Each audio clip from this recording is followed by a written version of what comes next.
on this. Thank you for inviting. Okay.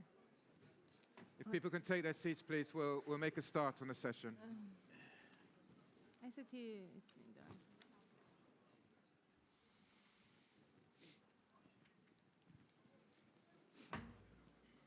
Hey, can I offer you some water? That's kind of you. Thank you.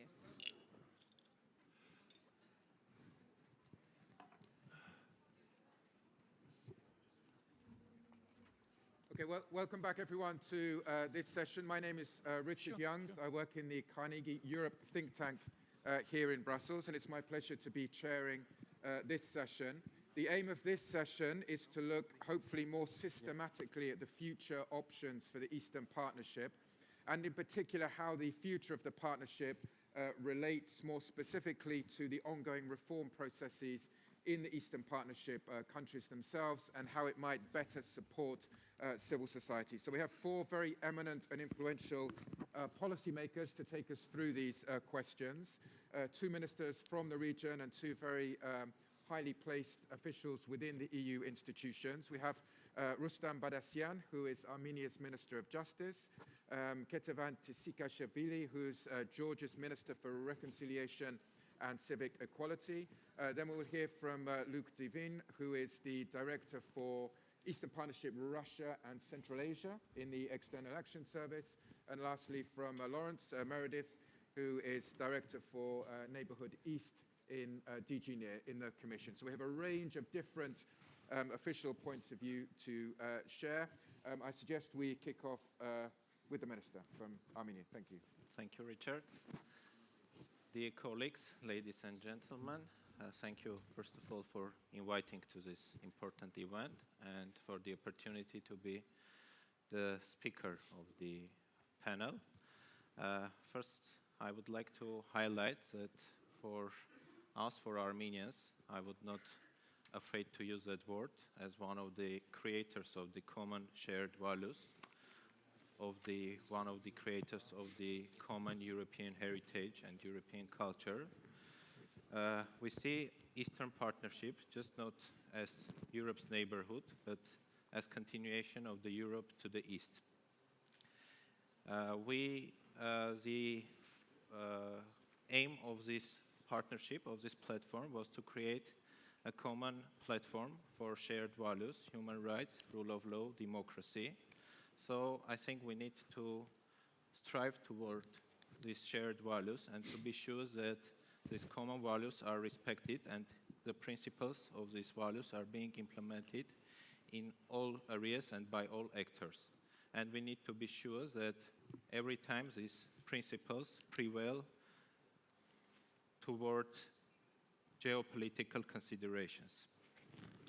I think it's worth mentioning that European Union is a trusted international organization, and 62% of EaP country citizens believe that it's the most trustworthy international organization, and in comparison, 92% of Armenians believe that Armenia-EU relationship are good. So I think it's a very promising picture. Continuing, I would like to say that it's a good opportunity to have this comprehensive discussion about post-2020 agenda, and it's both timely and instrumental. This objective was served in particular by President Juncker, structured consultation process. And if we review this process, we can notice that the aim of the process is to secure a better life for EaP citizens. That's the main goal. And if we come back to Armenia and see what was the April-May of 2018 revolution, Velvet Revolution, what was the aim? We have many common features. It was for the citizen and with the help of the citizen. So we now believe that this high public trust of Armenians there is a great window of opportunity to transfer this high trust toward creating institutions in Armenia, to create a responsible and inclusive society, and to strengthen the democracy, human rights, and the rule of law in Armenia. Of course, it's very important in this context to the comprehensive and enhanced partnership agreement with the European Union and the implementation of the roadmap deriving from that. I think it's evidence that we are very committed to this line because we have 4 already sectorial strategy papers, and 3 of them are already approved by the government. They are ambitious plans, Armenian plans, to create this responsible society in Armenia. And 4th one is in the process of discussions within the government and will be approved this month already. I talk mainly about judicial and legal strategy paper and action plan for 2019 to 2022, about anti-corruption reform strategy paper and action plan, and about penitentiary and probation strategy paper, and about human rights strategy paper. And a few words about the strategy papers. In anti-corruption, we have a new system of anti-corruption institutions, a preventive type committee of anti-corruption committee, which will be responsible for investigation of corruption crimes, and of course setting up an anti-corruption court in Armenia. We are also introducing asset recovery legislation. We have already drafted the law on confiscation of illegal assets, and it was a very inclusive draft which was discussed with our international partners. Moreover, we are introducing the new system of asset declarations and analyzing this asset declaration of high public officials. And of course, we cannot forget about very important area in this. It's anti-corruption education and public awareness. In terms of judicial reform, it's our goal to have independent, impartial judicial system, and we introduced already a new system of integrity check of judges and judge candidates in Armenia. And our second goal is to secure a more accessible justice for our citizens, and introducing alternative dispute resolution mechanisms such as mediation, arbitration, and of course introducing the tools of e-justice. We have plans in our judicial reform to initiate constitutional amendments and to use some transitional justice tools, which will be not of a punitive nature, but rather to reveal the reality of post-2025 years of Armenia. So in terms of human rights agenda, we have a very inclusive reform paper which was discussed with civil society, with active engagement of civil society, and as I mentioned, this document will be approved already this month.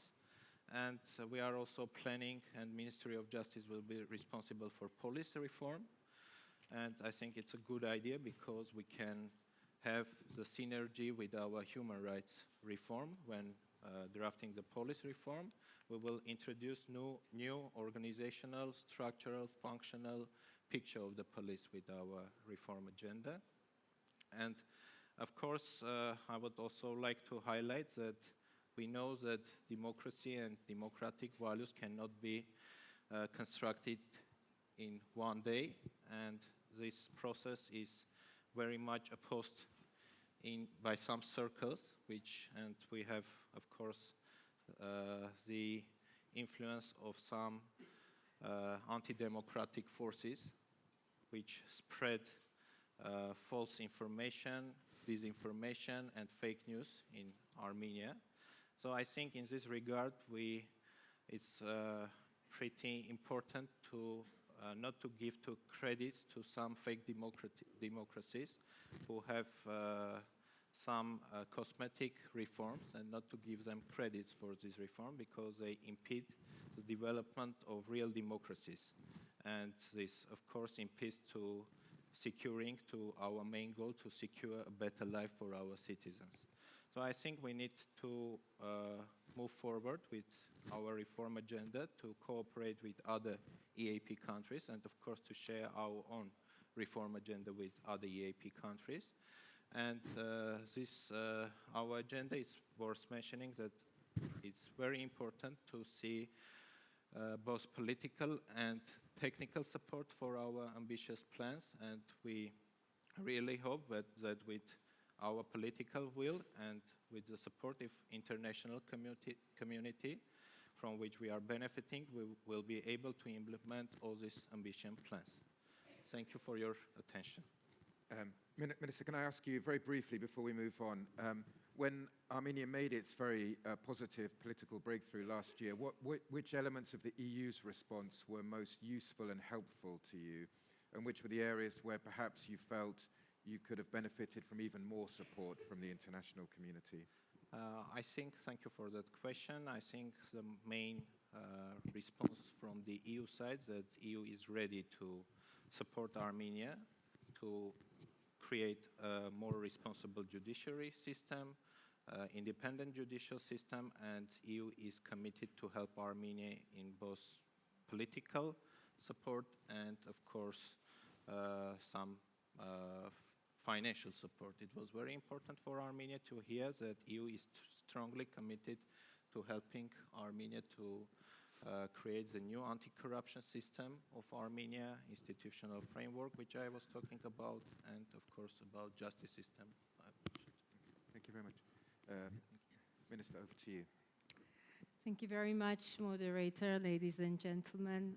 It's really a great pleasure for me to be with you at this forum today, and a little bit special feeling.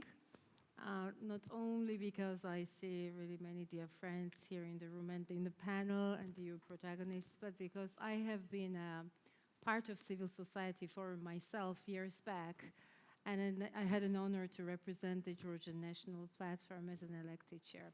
I'm really grateful for that opportunity, and today I thank and commend also the civil society in Georgia and in whole Eastern Partnership area for standing really strong for EU integration path and for bringing forward Eastern Partnership agenda since a decade now already. From my side, I really want to reaffirm that Georgia is as dedicated as ever to its European quest. And this is a rock-solid commitment of the government as well as its society. We have showed a record high 83% support to EU integration course in the public opinion polls.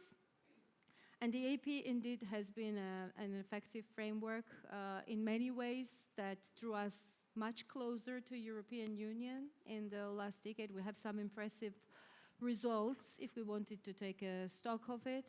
Just to name a few, our legislative environment is approximated largely to that of the European Union, and among other benefits that is now more familiar and recognizable for European investments, which is very important for Georgia.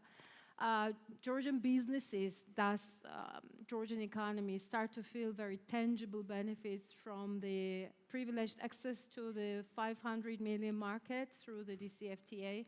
I was myself very impressed to find out that nearly 1,500 students and researchers per year have now an easy access to education and research, which is empowering Georgia's human capital enormously. And that's a great contribution. Tourism is flourishing, especially with more affordable airlines now, commuting back and forth to different European destinations, bringing more tourists from European Union as well, so more people know where Georgia is and what Georgia is about. And many more, which I cannot, of course, cite now in detail, that stem from over 1,000-pager association agreement and before. But I have to note perhaps one especially remarkable achievement that we as civil society, as government, as EU partners really work together to achieve. The visa-free travel is a reality now for Georgia and for already 800,000 citizens of it who benefited. And that has been always more than just a travel without visa. It's, I think, the strong symbol and very vivid signal, and maybe even the most palpable feeling of being a part of Europe for the citizens of Georgia, and this is so important. But as I just started to speak about free travel, and all of us here are together after crossing different distances, some of us thousands of kilometers, some of us also without visa, I have to remind and speak today for people who dream to cross some meters in their own village, literally, to their own orchards, to crop some fields, to handshake with their neighbors, to go to the cemeteries of their loved ones, and they cannot do so because of the obnoxious barbed wire fences that are erected by the Russian occupation regime, 100-kilometer long, that straddle 116 villages, dividing people, and standing there as a real and symbolic face of Russian occupation, unfortunately. As I speak now, there is a very acute problem. One of the occupied regions, South Ossetia, Tskhin Valley, is completely isolated and sealed off from the rest of Georgia, which largely means from the rest of the world, for the third month already. Exactly 3 months ago, the only crossing point towards the Georgian populated region, Akhalgori, was sealed off. This literally means for people living in Akhalgori, these are 2,500 Georgians, but also for the rest of Tskhin Valley region, where 20,000 people live now, and this is just 80% less of its pre-conflict population to mind, because it turned into something more like a military ghetto. It means for them that families are divided. It literally means shortage of food and medication, lack of access to critical medical care and education, and it means a humanitarian crisis, and I absolutely don't exaggerate. So this is a very, very dramatic situation. And of course, we do all, but we need probably to raise our voices more to ensure the freedom of movement, which actually means life to some people. It's been, I would say, tragic and frustrating together that, for instance, the 63-year-old Tamar Gigauri, this woman, Georgian woman living in Akhalgori, up to now cannot get an access to the Georgian controlled territory after falling 7 meters down into the water well, getting multiple injuries and fractures, didn't get any proper medical help there. All she asks for weeks now, and we activated the EU monitoring mission, functioning hotline. The International Red Cross is ready to make the transfer. Only thing she wants is to get to the Georgian controlled territory to get a proper treatment. She cannot do so because she's not allowed. We lost 2 lives in the course of 2 weeks for the same reason, that people were not allowed to get the critical medical help, that of a 70-year-old woman with a stroke and a 50-year-old man with a heart problems, heart attack. And most paradoxically now, as I speak, and today is exactly a month now, a Tbilisi-based doctor, Vaja Gaprindashvili, who allegedly went there to one of his patients. He treated a lot of, it's a doctor, so traumatologist, and he treated a lot of Ossetian and Abkhazian patients in the past. And it happens also that he, together with his colleague, treated also a Russian pilot who was downed in the warplane during the aggression 2008 in August. So these doctors treated this pilot and many more people to let them healthy and free. And today he's sitting illegally in illegal custody in Tskhin Valley prison after Russian FSB forces have detained him for alleged illegal crossing of non-existent border, while doctors have no boundaries, and especially in their countries. I mention this here because I know how much Georgian civil society representatives are for this issue. I know how much EU is doing and working all its channels to get this purpose of letting this man free. And today I really speak for him and on behalf of his family as well, his wife and 2 daughters who are desperate to get him free as much as we are all eager and working 24/7 through all channels. And I believe that by bringing it to you, to the civil society of Eastern Partnership, we can make perhaps our voices stronger for fighting this just cause. These are just a few examples of of everyday dramas that happen because of unresolved conflict and ongoing occupation. And that pertains to thousands of people. I emphasize thousands of peoples. These are among the IDP communities that are 300,000. These are among 50,000 people who live every day in these divided villages, or 200,000 people who remain still in Abkhazia and South Ossetia.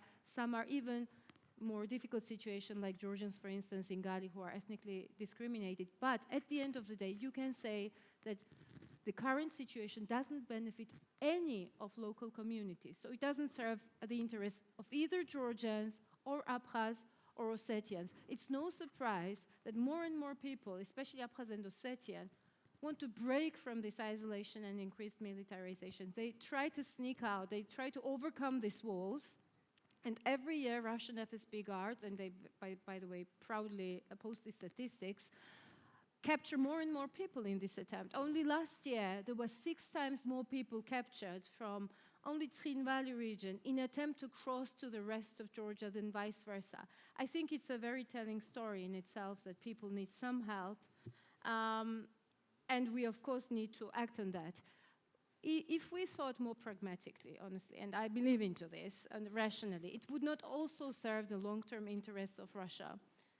It's not the line the Kremlin takes today, but I think, obviously, over the time of, it will be proven to be true, because tanks and barbed wires are no good ambassadors of our influence, and you cannot absolutely hold people with artificial barriers forever from prospects of development. And as we all know, walls fall down from history, but before this fall down, people are in need of real help in real time, and therefore time matters. I again stress all that. Thank you. I again stress that because we need to take action, and maybe as today we discuss how to sort Eastern Partnership agenda for future, we have to take more robust steps towards conflict resolution. I spoke of Georgia, but here we all know that Eastern Partnership area largely turned into a geography of unresolved conflicts. So many challenges are similar to many countries. And we also know that this happens by no coincidence. In many places, and very often it happens, that these conflicts are leveraged for divisions, and these divisions are leveraged for the influence, for wider influence. In Georgia's case, it also means to try to derail the country from its European quest. As I said in the beginning, and I conclude with that, our European choice is not only a free choice, it's a choice for freedom. So we are very dedicated to defend this choice. But we need to keep in mind that sometimes it costs us a double effort. On the one hand, to every day, nearly every day, mitigate provocations that stem from unresolved conflict and keep peace and operational stability, which is vital. And on the other hand, run front, do reforms, build economic resilience, protect the institutional stability, which is also very important, and rule of law. And I think this will be also our sure guides for internal political processes that are and also come in future and sometimes are very vibrant in Georgia. But we need support in this cause. I'm grateful to the EU for many things it's doing. It has a central role in conflict resolution through its EU Special Representative, Geneva talks, EU monitoring mission, and more recently, very vocal support to Georgia's proactive peace steps, a step to a better future, an initiative that seeks to promote trade, education, and different services across the line. And now we all look forward how to translate into a functional, pragmatic cooperation to meet the interests of these people. And I believe in civil society, which has a unique role, public diplomacy, especially in building contacts between the people, building bridges, building confidence in peace process. I truly hope this empowering civil society in peace process will reflect itself as one of the priorities of Eastern Partnership, because after all, it's really about all of our security. Everything is interlinked, as the EU resolution said. The conflict in Georgia and its resolution, it's not just a challenge and task of Georgia, it's that of the European security. That's all of us. Thank you so much.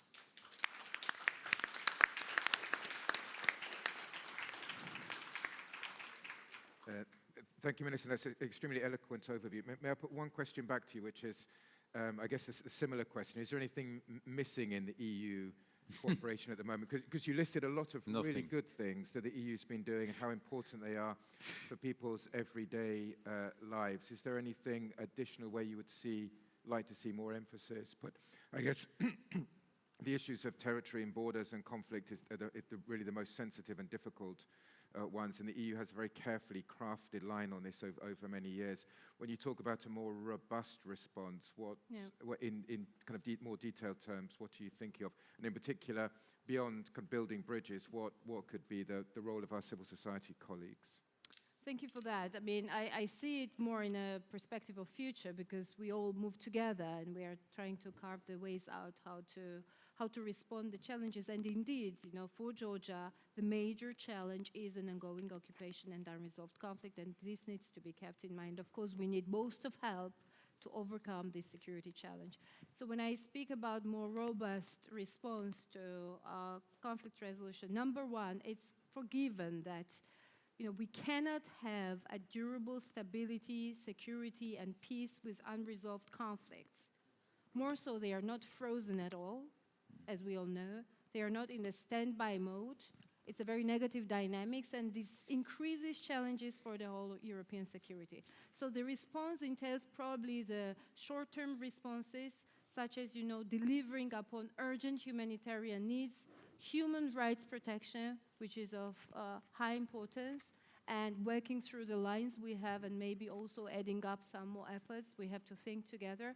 And also long-term, to keep a goal of moving towards peaceful resolution of this conflict. We cannot leave it in the standby mode. We cannot stabilize the current status quo, because it's unstabilizable.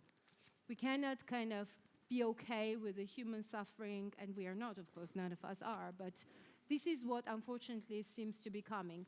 And there are ways to do so. Constructive agendas, like I just mentioned with Peace Initiative. If the walls go higher, we have to have double and triple efforts to bridge the context across these walls. And I'm sure with this joint effort, public diplomacy, our official communication lines, facilitating trade, education, giving more European perspective to peoples locked in these territories, we indeed can overcome visible or invisible barriers built by barbed wires or Russian propaganda. Thank you. Thanks to both of you for laying out some of the challenges and opportunities that I think leads in nicely to Luke. I think we'll hear from you first on the EU side. Which fits best, the challenges or the opportunities? But thank you very much, and good morning, ministers, ambassadors, ladies and gentlemen, dear colleagues, dear friends. A great pleasure to be here in this fantastic setting, feeling like stars with these microphones. And of course, it's always a challenge to speak after eloquent speakers like the two ministers. Although it's also an opportunity, because we have also heard the good things that the EU does. And indeed, if I start by my first of my 3 points, which is the significance of Eastern Partnership policy, and in a wider political picture, now that we have 10 years of experience, I think it is a success. And I think it's a decade of very strong, unanimous, I repeat, unanimous commitment of the 28 for the Eastern Partnership policy. And frankly, it's an achievement in itself.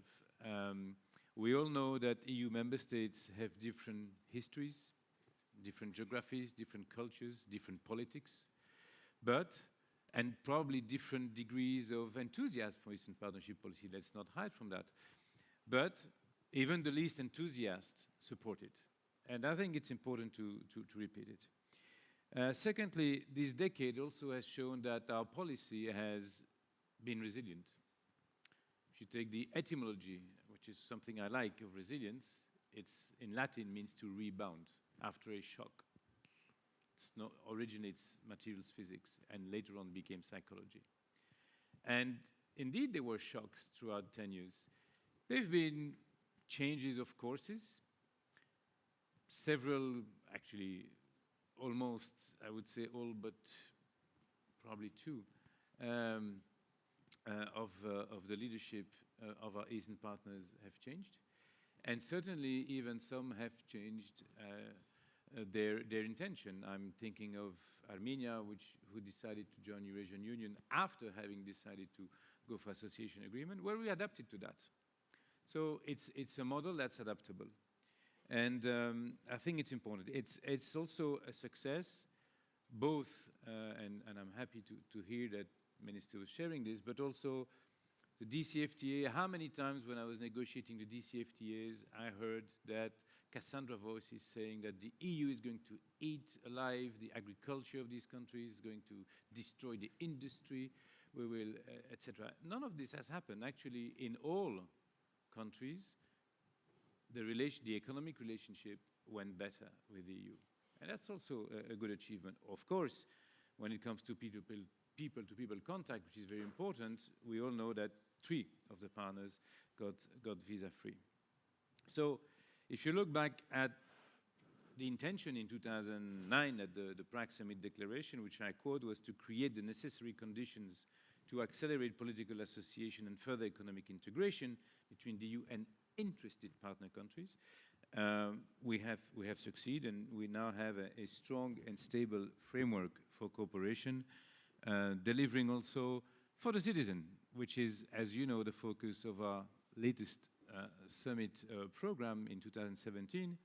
And again, etymology I like very much because policy comes from Greek polis, which means city, and city gives citizens. So it's very logical what we're doing here, and of course civil society in itself is the first and most concerned.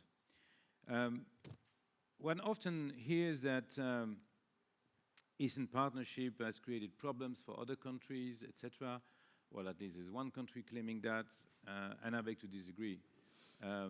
We have never imposed, and the case of Armenia or even Belarus or other countries further on in Central Asia is the evidence that we have never asked our Eastern partners to have bad relations with other ones. This is about friendship. You have a friend, well, you leave your friend to choose if he wants to have other friends or not. Marriage, which is customs union, that's a different story. Then your partner can, or your wife or your spouse can have a say maybe on who you invite home. That's a different story. And but we are very much into this partnership, which is in friendship. And in no way, be it economically, be it politically, there is anything there. It doesn't mean that, of course, it's a political project, of course, because projecting the EU values like human rights, like rule of law, maybe is different than other societies who do not have or do not share these values, but or the same manner. Same for free economy, same for fighting corruption or good business climate. But it's not geopolitical in the sense of zero-sum game. It's geopolitical in the sense that we would like to share with those who want to accept these values and to help them developing them. And I'm glad that in this regard we've had a lot of successes. When it comes to the future of the Eastern Partnership, my second point, I was saying that we've had a lot of successes, but it's certainly one field where successes has been unequal, and that's the first of the 4 categories of our program for 2020, in the 20 deliverables that you know, is rule of law and human rights. There, clearly, and good governance, which is in the same basket. And there, clearly, there's been drawbacks sometimes. There's been progresses as well. Certainly happy with the course that Armenia is taking since a year. But there, we have to ask ourselves, and what is the EU doing wrong? Because the EU does not impose these policies, and the EU does not substitute the country's governance.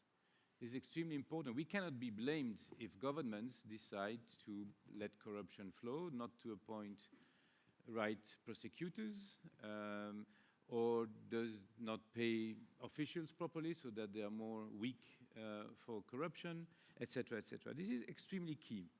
And we need to work with you, with civil society for this, because You are the ones that can influence your own countries, not ourselves. And if you were trying to do that, we would be accused of colonizing, I don't know what.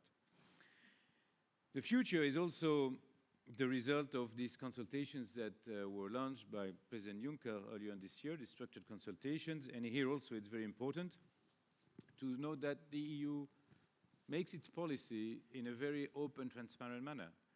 Not only we consulted the governments, we consulted actually the governments within their country, but also civil society, academics, the business.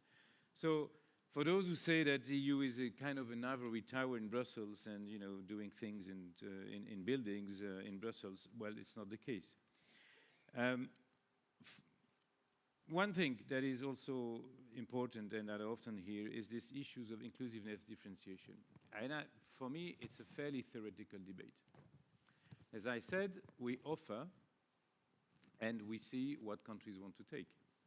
If a country wants an association agreement and it is offered to all, well, we do it. Of course, there are preconditions for a free trade agreement because we do not do free trade agreements with countries which are not members of the WTO, because it's like building a house from the second floor. If you cannot even agree to the common setup of 180 countries, and in this regard, I hope that Belarus will soon join, and we're certainly supporting the Belarus accession, and same for Azerbaijan.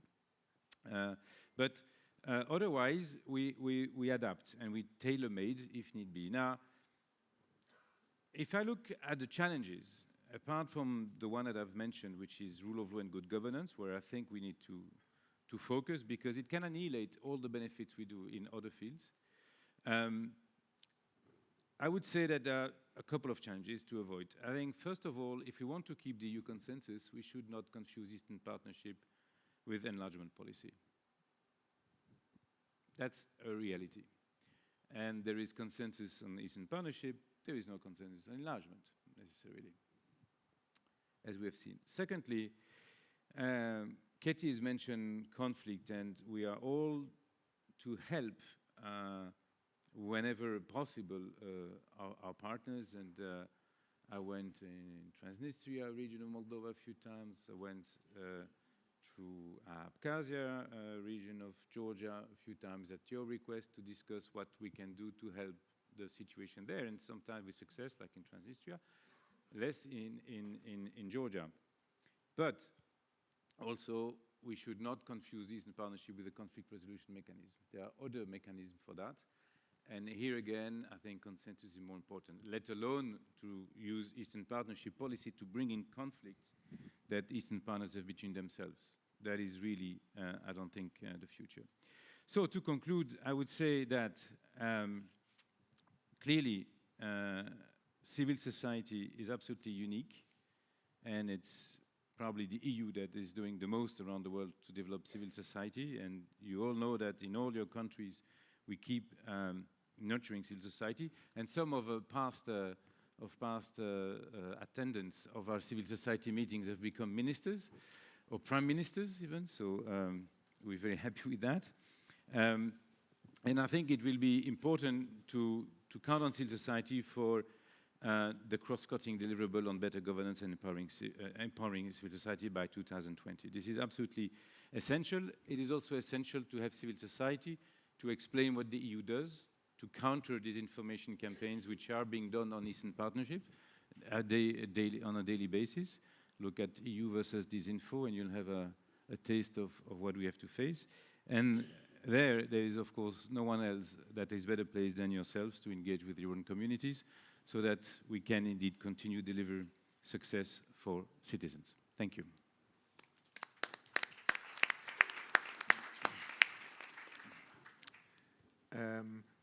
Lawrence, I suggest we hear directly from you, and then I'll open up straight away to comments and questions from the floor. So from DG NEAR's perspective, Lawrence. Ministers, ambassadors, ladies and gentlemen, civil society, it's fantastic to be here with you again. I enjoyed our discussion in Tbilisi last year. It's great to be in this forum. I also think it's really fantastic that Commissioner Várhelyi, as one of his very first public engagements, has the opportunity to engage directly with all of you in the civil society forum, as we heard this morning. What I thought I could do rather briefly, because what I've experienced in our past events is it's a lively exchange. So I'd like to just add 3 brief points to what's already been said by the distinguished speakers on the panel. Firstly, just to summarize on this Eastern Partnership consultation, as Luke's already said, and the Commissioner commented earlier, 3 very brief points from my side. I mean, firstly, when we look back at 10 years, and we see this in all the contributions from partners, from member states, from civil society, I mean, 3 of the 4 areas are broadly working well. Clear progress on the economy. Taken together, the Eastern Partnership is the 10th trading partner of the European Union between India and Canada. Secondly, connectivity. It took quite a lot of effort, but now we have a clear commitment from all 6 Eastern partners to complete the extended core 10T network by 2030. Massive investments going into energy efficiency. And above all, people to people. 80,000 young people have been able to benefit from exchanges over the first 10 years. These are impressive numbers. Of course, we could always do things more, bigger, better, differently, and we will. But I think we should also take a step back and say that this has been an achievement, a success, as Luke has said. Second point, however, and Luke and the Commissioner both said this, it's very clear that on the 4th area, much, much more needs to be done.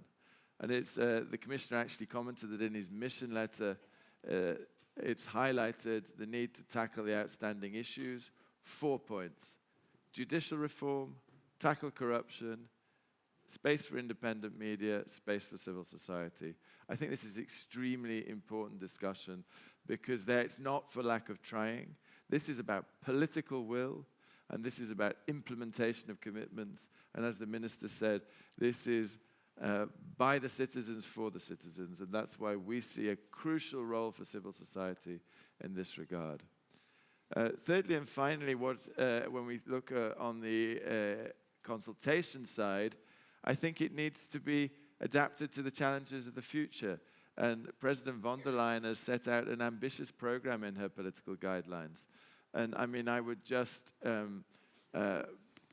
pick out 5 brief issues that are on the European Union internal agenda that we will need to adapt into the future of the Eastern Partnership. The Green Deal. Clearly, we're doing a lot on energy efficiency, but there's much, much more to tackling climate change and biodiversity than that. Secondly, digital. Very interesting panel this morning. Don't need to pick up that more in more detail. These are continent-wide. The President has talked of a continent that is climate neutral by 2050. That means together with our Eastern partners.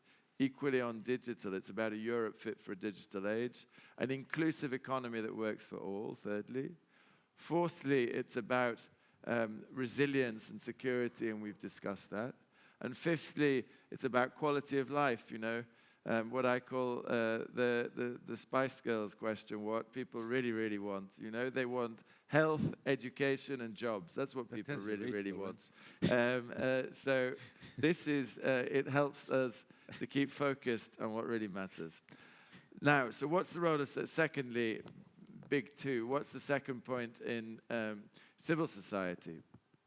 So when we look over 10 years, I think civil society is playing a crucial role, and we see 3 areas throughout the process of the past 10 years of Eastern Partnership, and to make a success of the next 10 years of the Eastern Partnership. Civil society needs to continue to be active in the design of the policy, and I'm really grateful to all of you who've already contributed. We've had over 200 contributions to the future of the Eastern Partnership, and civil society very active among that. The design of policy is crucial and inclusive process. Secondly, it's not only about design, it's about implementation, how we implement the policies. And that means, again, engagement of civil society in an inclusive way across the board. This is not just civil society acting on human rights, fundamental areas, judicial reform, super important, corruption, but also across the broad areas. I think civil society has been instrumental in raising the environmental issues over the past 10 years and more across the Eastern Partnership. But there's much more to be done on the economy, how civil society engages with the economy, how civil society looks at the connectivity. These can be big projects, but there's a role for civil society in making sure they're adapted to the needs of the population. So implementation, and of course, absolutely communication. Civil society are central to reaching out. And I think this is already an area where civil society is playing an important role. And on the side of the European Union, we are seeking to adapt the way we engage with civil society. We've listened over the 10 years of the Civil Society Forum to help working, as the Commissioner said this morning, we'll shortly sign framework partnership agreements, allowing us to work with bigger players in civil society to reach the smaller actors in civil society, because the closer we can get to citizens, the more impact we're going to have on design, implementation, and communication. And I think equally, it's about greater use of local languages in how we engage. But what challenges, and this is my third and final point, very briefly, do we see for the future for civil society specifically in all of this? I think in addition, and we should congratulate ourselves on what we've achieved over the first 10 years, we need to set ourselves goals for the next 10 years. And I think there are three things that we can together do differently. This concept of inclusiveness, I'd like to take it from a different angle. Tbilisi, Yerevan, they're beautiful places, Brussels too, but I don't come from the capital of my city, of my country. A capital is what, 10, 20, 30% of the population of a country? How do we reach the other 60, 70, 80% of the country? And that means civil society is often very strong in the capitals, but it's not so strong in the regions. How do we help strengthen capacity outside the capital cities in the Eastern Partnership? That's the first challenge that I see as extremely important for the next 10 years. This about working for all is getting outside the comfort zone, the established networks, and this is also a challenge for you in this forum, I believe. And it's central to getting the message across. Secondly, I think it's going, I call this the Heineken problem, reaching the parts that other policies don't reach. Civil society, you have to, you're really comfortable on human rights, tackling corruption, judicial reform, pretty good on environment, the cutting edge issues, that's all cool. But there's other stuff to be done. The broader agenda, the nuts and bolts that requires technical capacity. Do we have the right actors on civil society in the transport field to make sure, is it the right project done the right way? Do we have them with the technical capacity on some of these energy efficiency models? Which type of renewables is the right way to go? These kind of complex policy questions on the economy. Civil society is broader. It involves employers' organizations. It involves employee and trade union organizations. I think enriching civil society so it goes deep into policy and holds the government to account, not on some of the policies, but on all of the policies. So that's second, a broader capacity building exercise in civil society. And then, and all speakers have made this point, communication. Again, this is this inclusiveness part. Of course, we all share this ambition. We've been trying to do it for the first 10 years, but I do believe that it's particularly in the communication field that we need to get out of the comfort zone, get out of the capitals, and really work with different civil society actors.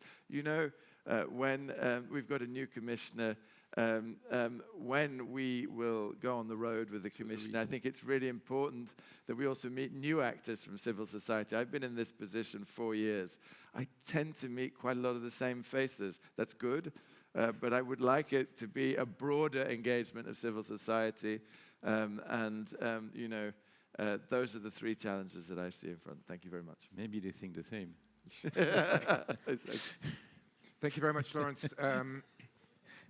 Very informative of the EU, but very revealing of your cultural reference points. Slightly dubious cultural reference points. But anyway, the common thread I pick up from the four speakers is that many reform processes in the region have got better over the last 10 years.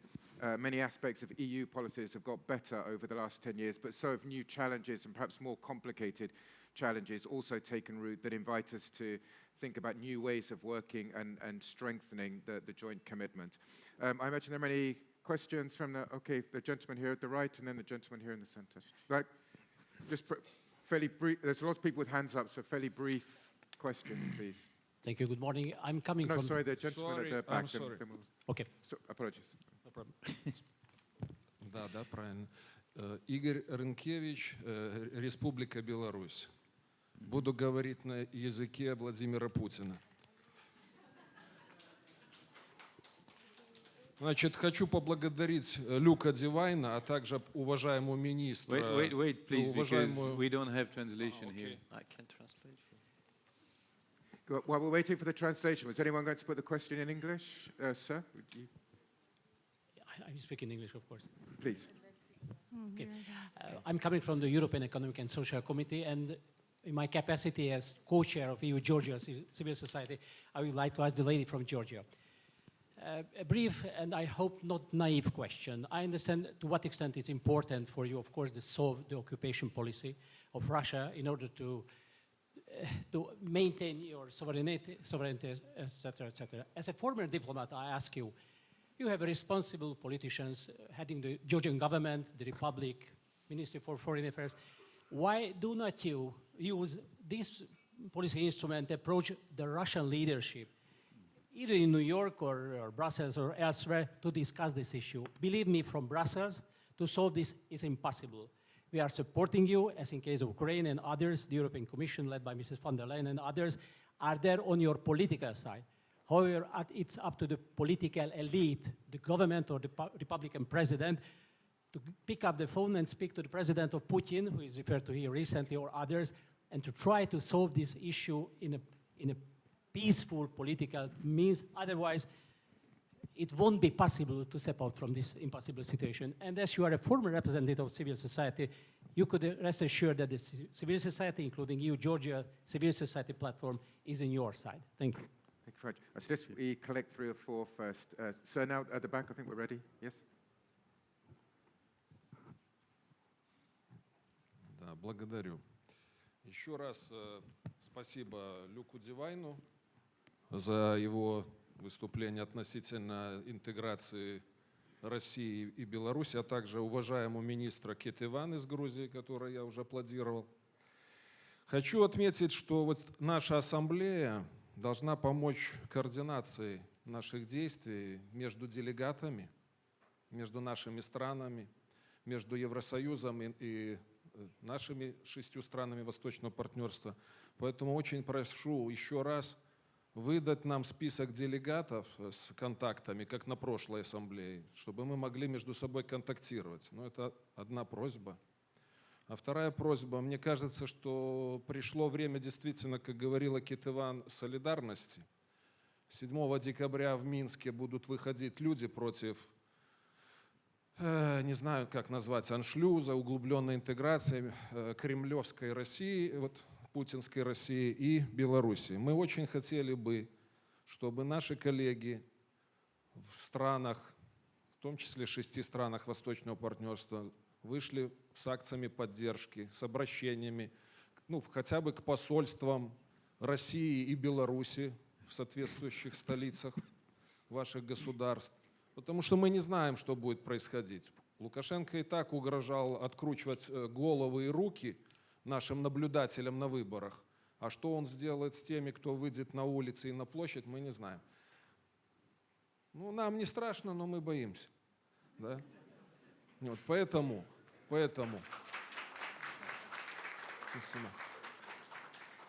Поэтому, друзья, пришло время солидарности, и то, чтобы Европа показала свои демократические ценности и тестостерон, который Лукашенко ждет от вас.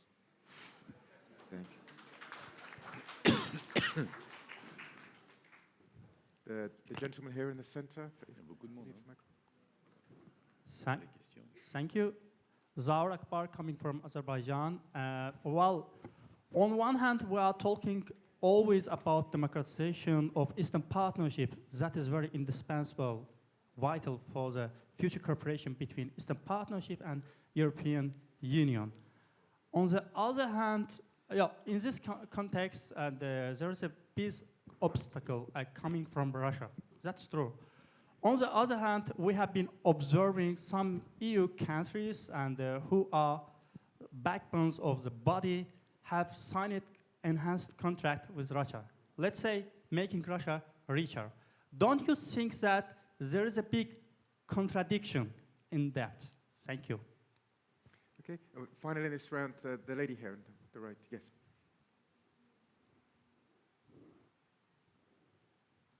Yes, thank you very much. My question and is then for... and then you. Not.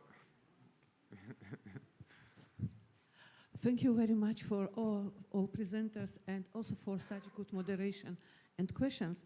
I'm from Georgia, and first of all, I think that it was very important that you stressed all the time importance of communications and solidarity and communication. It's our part of contract which we are, I think, fulfilling, and we expect the same from our side of contract from European Union, and we also expect that it will be understanding of conflict sensitivity of all programs, not only of programs which are directly working on conflict, but as we were taught by European Union also, but our colleagues, that all programs, including economical programs, including programs on transport, on energy, because they were mentioned, for instance, by Secretary General of UN, like preconditions of participation, of meaningful participation of citizens, which is one of the main aims also of our Eastern Partnership.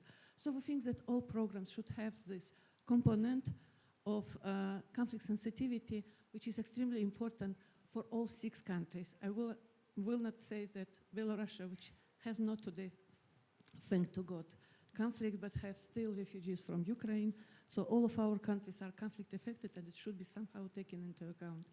And thank you for this opportunity, and we hope that other 10 years we will continue our cooperation, and that human rights and all important for us issues will be reflected in programs and projects. Thank you very much. And last one in this first round, the lady just behind you. Thank you very much. My question is for Mr. Medit. During your last visit to Armenia, you said that the European Union will continuously support Armenia's reform. Sorry, I forgot to introduce. My name is Ashkan Mushaghan. I'm from Armenia, and I have to use this chance. So I know that the Armenian government has its plan for reforms for the next 3-4 years. So I have a practical question. Whether the EU support timing is synchronized with that plan that Armenian government has. Thank you.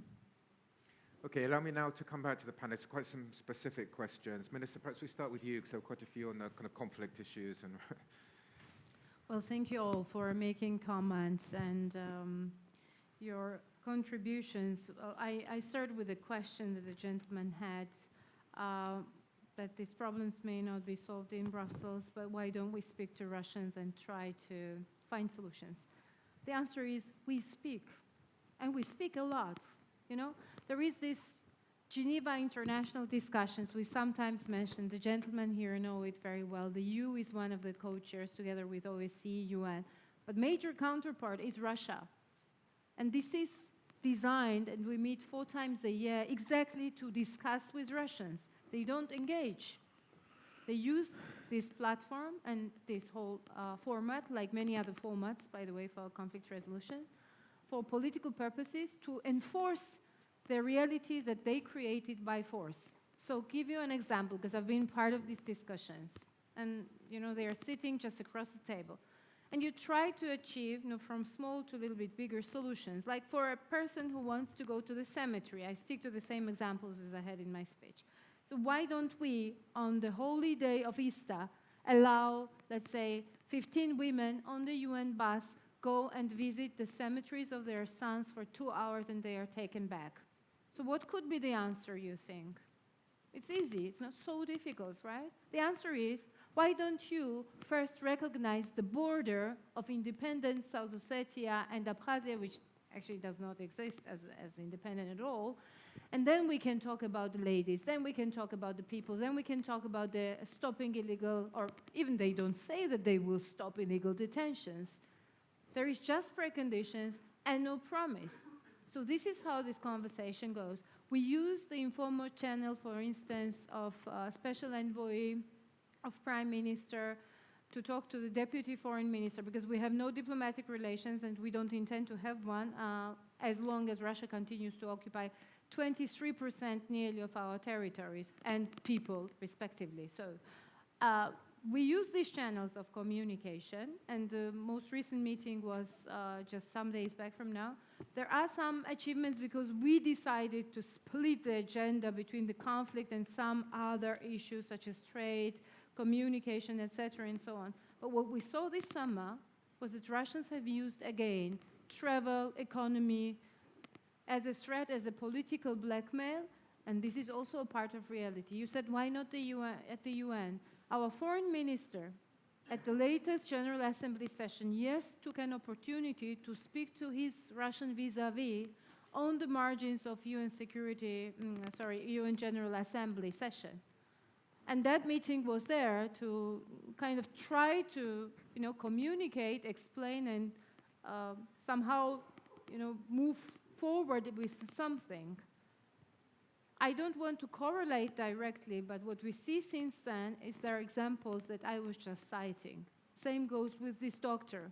It was communication, picking up the phone at all possible levels. What is there to say? Nothing to say. Okay, we promise, we will see. We may deliver upon his release, but the doctor still sits in the prison.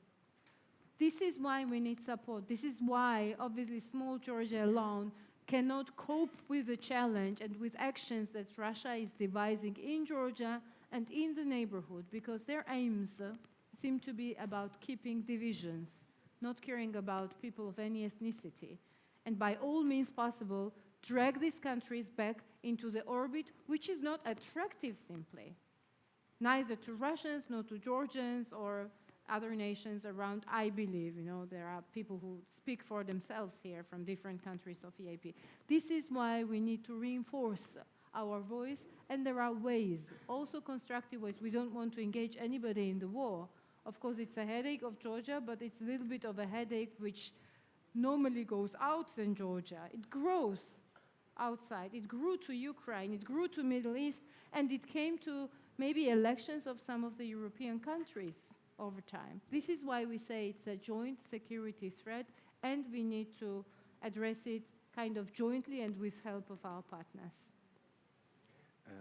Luke, perhaps you wanted to get at this stage? Yeah, I'm very much in line with what the minister was saying, and maybe I was not clear. I said we should use the Eastern Partnership policy for what it is not made.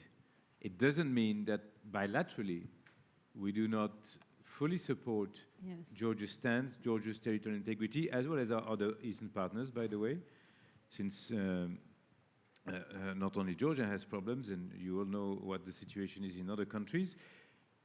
And we are funding, since now many years, the EU monitoring mission, the only international force in Georgia, and I think without which things would be worse. And we have incident prevention mechanism. We try to do our best. So it's not that we don't support Georgia. We have, I think, 200 staff in the UMM from all 28 member states. So it's a big engagement. I mean, both financially, politically, and I think diplomatically, as the minister was mentioning, we have our special representative, Toivo Klar, who's special representative, for the South Caucasus, Toivo Klar, who's taking part in Geneva international discussion. And also, when we have meetings with the Russian leadership, we do mention Georgia, and some of our member states as well. And the situation in Abkhazia, and the recent so-called borderization in South Ossetia, and the incidents, and our monitoring mission, which was held at gunpoint, whereas they are unarmed. We mentioned all this. All I was saying is that we shouldn't just mix this with the Eastern Partnership policy, otherwise it's never ending. And my point was also for the Eastern partners who have a conflict between themselves, not to bring into the Eastern Partnership policy, because it's just going to be negative. On the question from the gentleman of Azerbaijan, I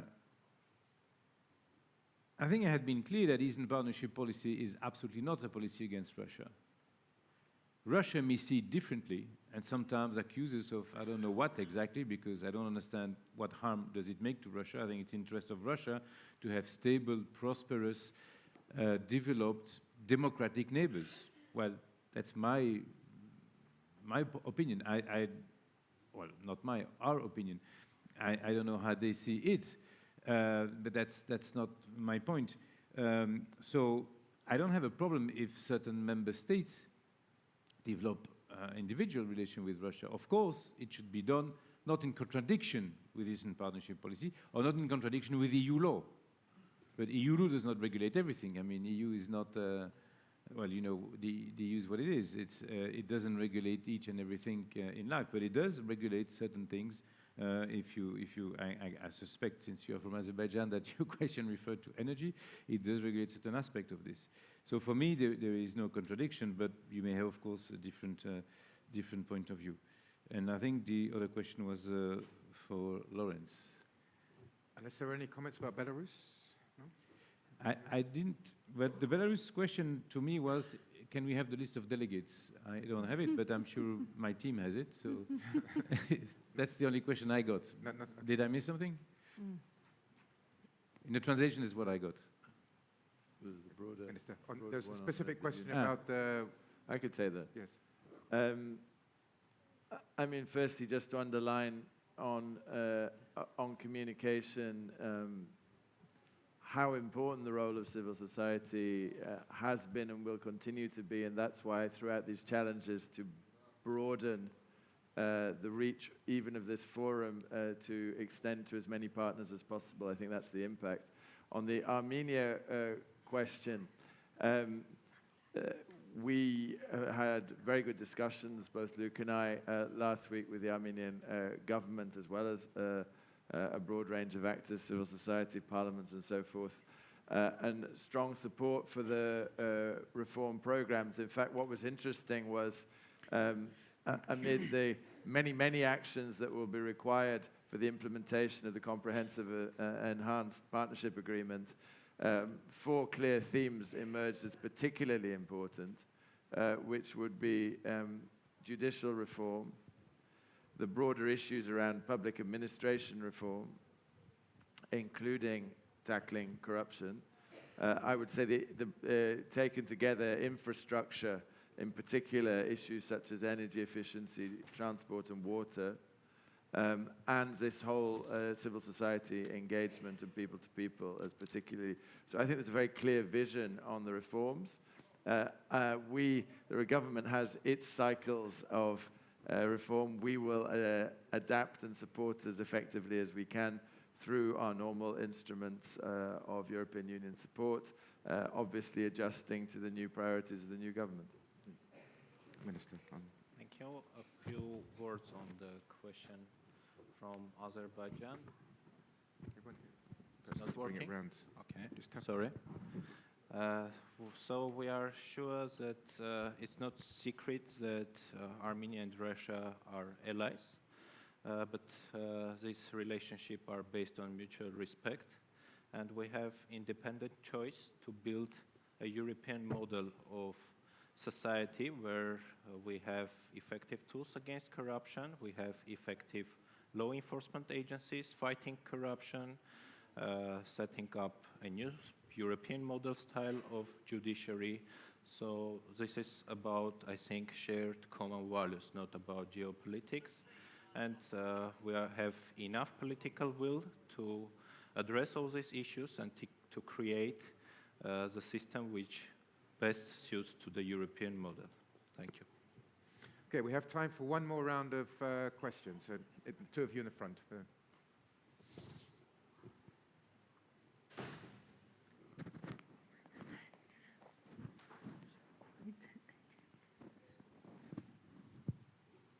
Maria Simonian, I represent Armenian General Benevolent Union European Office. Thank you very much for your very interesting presentations. And my question refers to Mr. Luc Devin. You briefly mentioned about disinformation, and Sustaining democracy is one of the crucial elements in the whole Eastern Partnership region, especially with the case of Armenia, which demonstrated that Velvet Revolution was a huge success. And now we have this mission to sustain this democracy. And media literacy, especially tackling disinformation, is one of the challenges of the current Armenian government. And in the EAS, you have this East Stratcom task force, which is specifically designed to tackle disinformation and hybrid threats. So my question is, can you deliver more about the success of this task force, and what are the challenges? Do you get more requests in this platform, and what improvements can you suggest further to tackle disinformation in the region? Thank you very much. Thank you. My name is Yuri Sheko. I'm a correspondent of Deutsche Welle. I have two connected questions to Mr. Devine and to Mr. Meredith. So we were talking about Belarus, and here we are talking about future of the Eastern Partnership. So yeah, I don't know, the 7th or the 8th, there are these plans to sign by Putin, by Lukashenko, those plans for deeper integration of Belarus into Russia. So what is the EU stance on this? And I mean, we are talking about future of the Eastern Partnership. At what point will it come that Eastern Partnership will be, or maybe out of 5 countries and not 6 countries as is now, because if we are talking about integration. And the connected question is about this partnership priorities that EU wanted to sign with Belarus. Those plans of deeper integration, will they derail? What will happen with partnership priorities after this signing? Thank you very much. Big questions. A cluster of 3 over here, the gentleman in the front, then the lady behind. Thank you very much. My name is Mikhail Ivanyan from Armenia.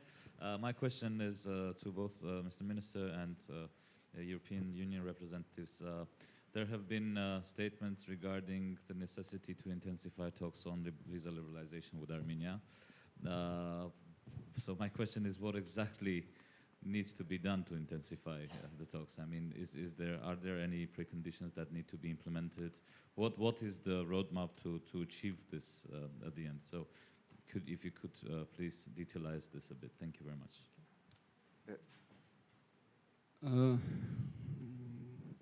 My name is Yuri Dovenko. I'm Ukrainian national coordinator of civil society platform Eastern Partnership. And my question is to you speakers. And Mr.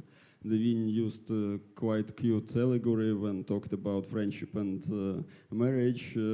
But the trick is that always is another guy which is near, and when we start to talking about marriage, near is him, and he is.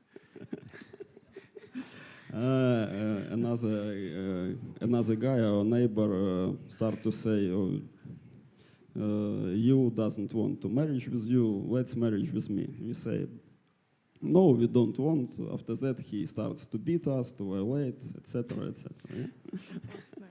At this time, EU says, "Okay, we have 20 key deliverables for you." And maybe right now it's the moment when we can start about deeper cooperation, not about marriage. We say it's about friendship, but as a sectoral integration with European Union, our 3 countries, Georgia, Moldova, Ukraine, have quite broad a list of our willingness how to become closer to European Union. And when we are talking about future Eastern Partnership, we see that association of agreements is almost 90% of our EU agenda in our countries, not Eastern Partnership agenda, but association agreement agenda. And you mentioned, for example, some countries are not members of WTO, so it's not time to talk about DCFTAs with these countries. But Ukraine would like to update association agreement right now. We start to talk about ACA, SEPA, non-tariff barriers, customs conventions, etc., etc. Yesterday, our three platforms from Georgia, Moldova, Ukraine signed memorandum, and we would like to inform you that we will knock loud to your door to get deeper cooperation prospects for our three countries. Thank you. Thank you very much. The lady immediately behind you. And I'll take one more at the back, then we must come back to the speakers. My name is Lucine Hakopian. I'm the coordinator of the Armenian National Platform. And my question is about the crisis of the Constitutional Court in Armenia. And the civil society has been raising this issue for half a year now. And we see that in the past, the Constitutional Court completely failed its mission of the guardian of democracy, especially in relation to election disputes, and it cannot continue as it is now. So, but on the other hand, we notice that some of our European partners are taking pretty formalistic approach to this issue. So my question is to Minister Badassian, and I would invite also our European colleagues to comment on this. Are you explaining to our European partners the consequences of this formalistic approach? Because the situation now reminds the situation with the signed voter lists when the civil society was insisting for 13 years that the non-declassification of the signed voter list is the main tool of electoral fraud, but the European colleagues were saying no, this is to protect the secrecy of vote, and it was only after 13 years that the Venice Commission, for example, recognized that the non-publication of the signed voter list is indeed a tool of electoral fraud.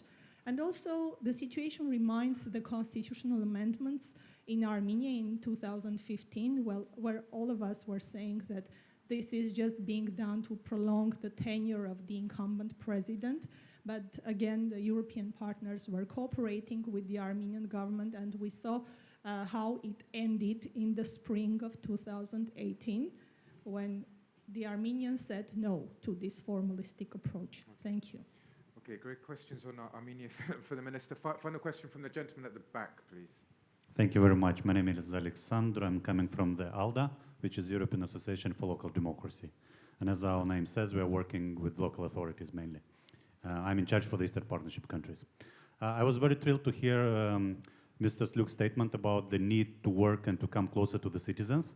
And I would have several comments on this. I think it's indeed very important. I'm glad finally we realized that. But there is something you miss in the equation, or European Union is missing in the equation if they want to get closer to the citizens, and it's local authorities. So far we've been seeing that there is a quite constructive and good cooperation between European Union and central governments, but it's not going much deeper than this. And the government's position from what we saw is like, okay, you have a system, give it to us, and we'll take care about our citizens, it will reach the citizen. It's not always the case, because usually from what we saw, the most of assistance goes to the same party members that they have at the local level. It goes to the regions or cities where you have the mayor coming from the same party as the minister and so on. So it's not always fair. Thus, we think it's going to be much more efficient if European Union will start working directly with local authorities, with the Association of Local Authorities, but also support the civil society into building the capacities of local authorities, because indeed, local authorities unfortunately don't have, not all of them have the necessary capacity to absorb the funds always. Okay. Thank you. So it's about supporting the relationship between local authorities and local civic actors. Exactly. Yep. Okay, a big range of questions there. Let's run along the panel, and perhaps I'll ask you each just to take one or two of those issues that are most relevant to your work. There are a cluster of issues for you, Minister, on Armenia, so why don't we start with you? Thank you. So about the situation of the Constitutional Court of Armenia, yes, we are in continuous discussion with our European colleagues on this question, on this issue. Yes, we are also concerned about the situation at the Constitutional Court. What I would like to mention that there is no simple solution to a very complicated issue. Yes, the political influence over the judiciary in recent years in Armenia, the corruption which influenced also the judiciary are real problems for Armenia, for the new government to find solutions in these cases. And just one thing, there cannot be any solution which contradicts to the rule of law. So you may know that we have already introduced the voluntary early retirement scheme for the so-called old judges of the Constitutional Court or old members of the Constitutional Court, and we hope that this may be a solution to the problem. And of course, we have constitutional amendments, planned constitutional amendments, and we hope that we can also address these kind of issues in that framework. So this is my answer to your question. Yes, it's very complicated for us.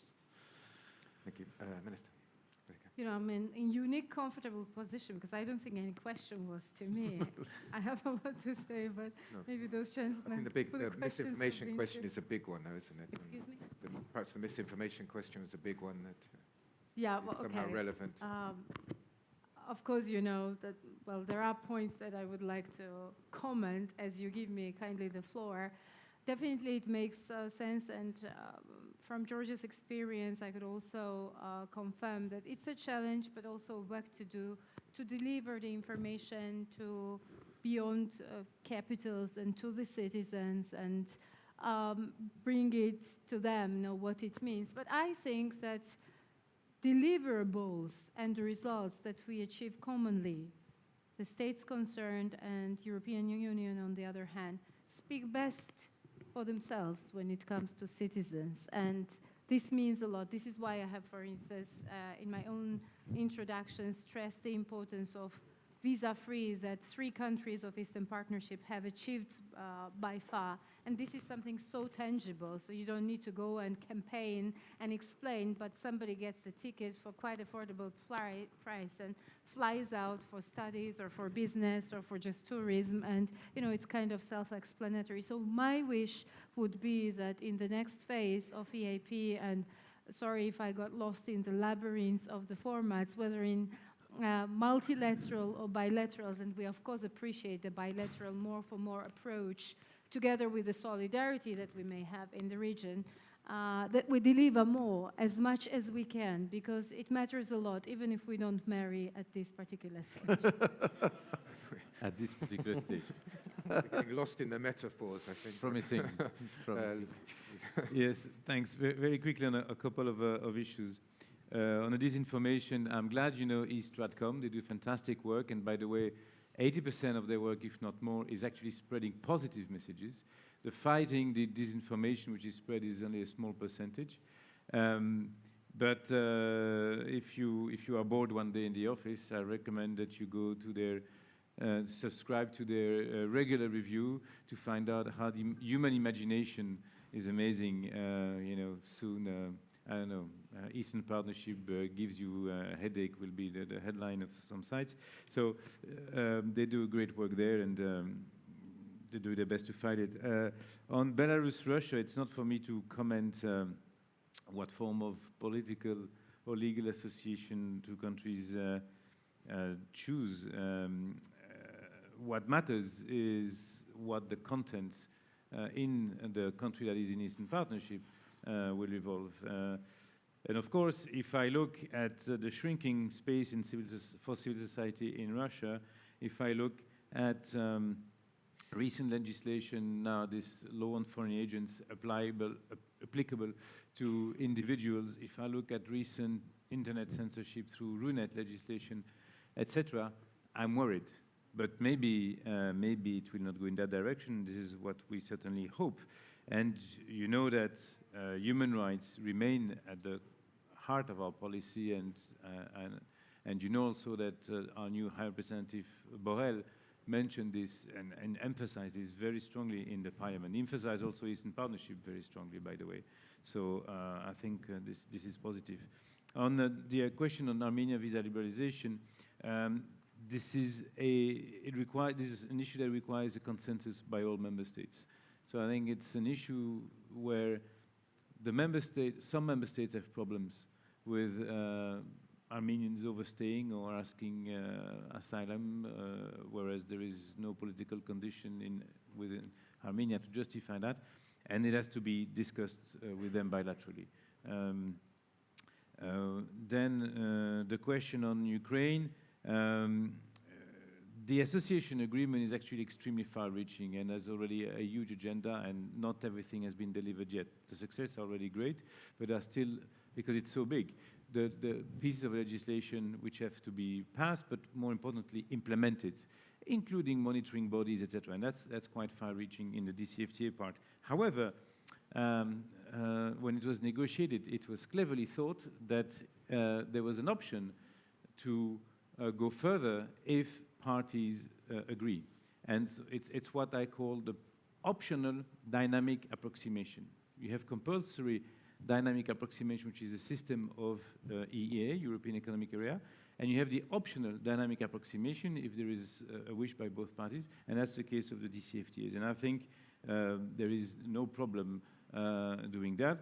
Of course, one has to be also sensible of what is really a priority and what is not, and what is maybe more, I don't know, symbolic, but focus on what is the real issue. And I think the question on local authorities, as opposed to capital, is for Lawrence, since it doesn't come from the capital there. Well, at the risk of Richard calling it dubious cultural references again, I'm going to start with the Spice Girls again. What people really, really want, since he liked it so much the first time. No, because I think one of the most powerful tools, if not the most powerful tool, the Eastern Partnership has had in its first 10 years is visa liberalization. It's simply a reality. We've seen it transformational power in Ukraine, Georgia, and Moldova, and we therefore understand the desire of citizens of other countries in the Eastern Partnership for this. But what can you do on the side of civil society? I think it's holding governments to account on delivery of what's required, and that's what Luc said about it. First and foremost, convincing all member states on the implementation of the existing readmission and visa facilitation agreements. And what I would say, it's very much about that delivery side. And I think that we've also seen the process as it played out in the Western Balkans. So I think it's really about that. And so that's the first point. And that sort of, this Spice Girls theme is really important, what people really, really want. Because this is where we're most effective. If as the Eastern Partnership, Eastern partners, civil society, European Union acting together, it's helping to provide jobs, which it is, over 30,000 created. It's helping to provide mobility of 80,000 people around town. It's helping connectivity. This is what people really, really want. And yes, I do agree, as I've said passionately, and I hope you heard that bit, because I rather had the impression the gentleman from the local association hadn't actually heard my contribution, where I passionately defended getting out into the regions. We are in the regions. We have 4 focal regions in Georgia, Kakheti, Mereti, Guria, and Ratcha. We have 3 in Armenia, Shirak, Tavush, 2 in Belarus, Grodno, Brest. We have 1 in Azerbaijan, and so forth. So, Moldova, we also have regional support, for example, in Ungeni and Kahul. And there's a whole process of decentralization. So I hope that gives us some grounds for further developing the dialogue. And we're looking at how twinning can help also at the local level. So yes, we agree on that point. And that's also part of the disinformation thing, because I know Richard's trying to cut my microphone. Which is by both civil society and local authorities, as well as national governments. It's about getting closer to citizens and getting the real messages out beyond the fake news. And I think one of the most powerful tools Stratcom East is doing is the positive messaging, that together Eastern partners and European Union are making a difference. Thank you. Just forgot to say to the Ukrainian representative that when I mentioned marriage and you turned into something a bit different, I should add, and that's not a joke, that we're also very strongly against domestic violence. So the marriage is not exactly an excuse for that. Okay. For pushing countries or partners. All right. Unfortunately, we do have to close the session there to make way for the reform ceremony. But thank you to everyone for really great comments and questions. But especially thank you to our 4 panelists. They've all got extremely busy portfolios, so I think we should be very grateful to them for having taken time to come and talk to us today. So please join me in showing appreciation. And thank you to Richard, too. Thank you.